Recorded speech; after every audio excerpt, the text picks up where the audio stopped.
Today I would like to show you how you can transfer files from Samsung Galaxy Tab S8 Ultra to an Android device. First of all, go into Play Store on both devices, click on the search bars and type in Send Anywhere. Now install this free app from this developer and select Open.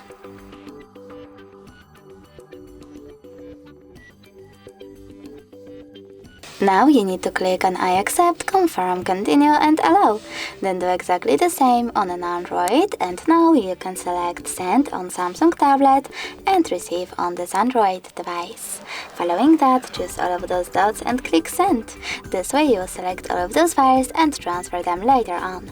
It will take a while though to transfer all of them, so I will go into photos, select for example that one, click on send and tap on got it.